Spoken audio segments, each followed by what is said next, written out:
মহাজ্ঞানী প্লেটো একজন দার্শনিক। তার দর্শন চিন্তা, রাষ্ট্রচিন্তার ফলশ্রুতি ঘটেছে তার দি পলিটিক্স গ্রন্থের মধ্যে। দি পলিটিক্স গ্রন্থে তিনি বলেছেন বিপ্লব, গণতন্ত্র, সাম্যবাদের কথা, যা আজকের রাজনীতির জীবন ও মানুষের ক্ষেত্রে সমভাবে প্রযোজ্য। প্রিয় ভিউয়ার্সবৃন্দ, এই ভিডিওটা সম্পূর্ণ দেখার জন্য আহ্বান থাকলো। আজকের আলোচনার বিষয় মহাজ্ঞানী প্লেটো এর অমর বাণী। তিনি কি বলেছেন সেগুলি আমরা এখন শুনব। এক, অজ্ঞ থাকার চেয়ে না জন্মানোই ভালো, কারণ অজ্ঞতা সব দুর্ভাগ্যের প্রধান কারণ।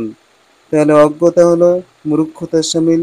মূর্খ দিয়ে সমাজ ব্যবস্থাকে সুন্দর সাজানো সম্ভব নয়। ২ নম্বর, চালাকি বুদ্ধিমত্তার একটা বাজে রূপ হয়ে থাকে।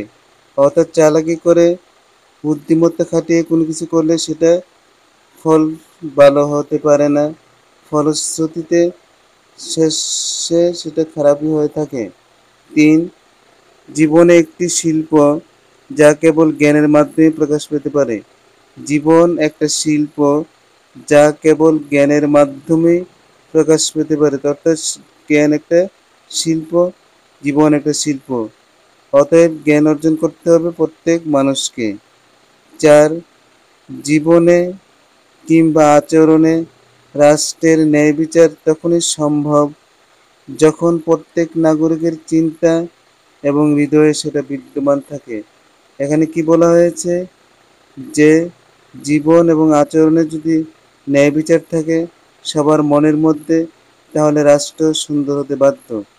৫, জ্ঞানীরা কিছু বলার থাকলে কথা বলে, আর নির্বুধেরা কিছু বলার জন্য বলে। অর্থাৎ জ্ঞানী ব্যক্তি জ্ঞানের কথা ছাড়া অন্য কথা বলতে চায় না, নির্বুদ্ধরা যা ইচ্ছা তাই বলে। ৬, ডাক্তাররা যে ভুল করেন তা হলো তার মনের চিকিৎসা না করে শরীরকে সারাতে চান। যদিও মন আর শরীর অবিচ্ছেদ্য, তাই আলাদা করে চিকিৎসা করা উচিত নয়। অর্থাৎ মানুষের দেহ যদি ভালো থাকে, মনও ভালো থাকে, মন ভালো থাকলে দেহ ভালো থাকে।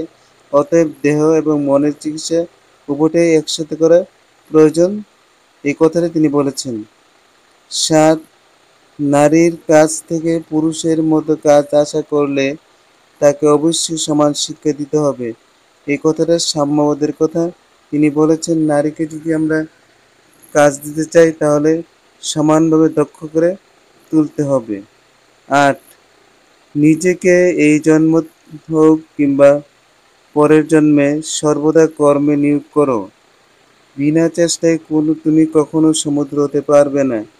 যেমন মাটির যতই চাষযোগ্য হোক না কেন, চাষ করা ছাড়া তুমি এতে কখনোই অতিরিক্ত মাত্রায় ফসল ফলাতে পারবে না। অর্থাৎ জীবনকে সাধনা করতে হবে, সাধনা ব্যতীত কোনো সফলতা আশা করা যায় না। ৯, নিজেকে জয় করাই হলো সবচেয়ে বড় বিজয়, অন্যান্য সব কিছুকে জয় করার থেকে। অর্থাৎ নিজেকে চেনার মধ্যে দিয়েই মানুষের সার্থক জীবন প্রতিষ্ঠিত হয়। নিজেকে চিনতে পারলেই অপরকে চেনা যায়। ১০, পাপাত্মা ওই ব্যক্তি যে মানুষের মন্দ কাজ প্রকাশ করে আর ভালো কাজ গোপন রাখে। অর্থাৎ পাপী লোক সেই যে মানুষের গুণগানকে প্রশংসা করতে জানে না এবং মন্দ কাজকে সে প্রকাশ করে, সেই প্রকৃত অর্থে পাপাত্মা, পাপী লোক। এই কথাটা এইখানে বলা হয়েছে। ১১ নম্বর, অনিচ্ছুক শাসক হচ্ছে শ্রেষ্ঠ শাসক, আর যে শাসনকার্য পেতে মরিয়া সে নিকৃষ্টতম শাসক। অর্থাৎ তিনি দি পলিটিক্স গ্রন্থের মধ্যে বলেছেন অনিচ্ছুক শাসক হচ্ছে শ্রেষ্ঠ শাসক, আর যে শাসনকার্য পেতে মরিয়া সে নিকৃষ্টতম শাসক। অর্থাৎ যে শাসক জনগণের সাথে স্বৈরাচারী করে সেই প্রকৃতপক্ষে দুর্বল শাসক, ক্ষণভঙ্গ শাসক। এই কথাটা তিনি বলতে চেয়েছেন। ১৩ নম্বর, প্রয়োজনীয়তা উদ্ভাবনের জননী। প্রয়োজনের তাগিদে মানুষ সৃষ্টি করে কর্ম, এই কথাটা এখানে বলা হয়েছে।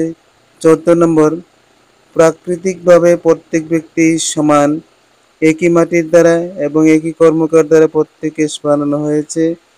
যতই তাদের ভুল বুঝাক, কিন্তু ঈশ্বরের কাছে যতটা একজন রাজকুমার প্রিয়, ঠিক ততটা একজন গরিব কৃষকও প্রিয়। প্লেটো এখানে বলতে চেয়েছেন প্রাকৃতিকভাবে সবাই সমান, রাজা, প্রজা, ধর্ম, বর্ণ নির্বিশেষে সকলেই সমান, কারণ ঈশ্বর সকলকে সৃষ্টি করেছেন, অর্থাৎ মহান আল্লাহ তাআলা সকলকে এক মেধা মনন দিয়েই সৃষ্টি করেছেন। কিন্তু আমরা এখানে মননের পার্থক্য করে থাকি। ভালো জিনিসের পুনরাবৃত্তিতে ক্ষতি নেই। অন্যরকম বিদ্যাপীঠকে যারা সাবস্ক্রাইব করেছেন তাদেরকে অসংখ্য ধন্যবাদ জানিয়ে যারা এই ভিডিওটি দেখছেন তাদেরকে সাবস্ক্রাইব করার জন্য আহ্বান রেখে আজকের মতো এখানে সমাপ্ত ঘোষণা করলাম। আসসালামু আলাইকুম।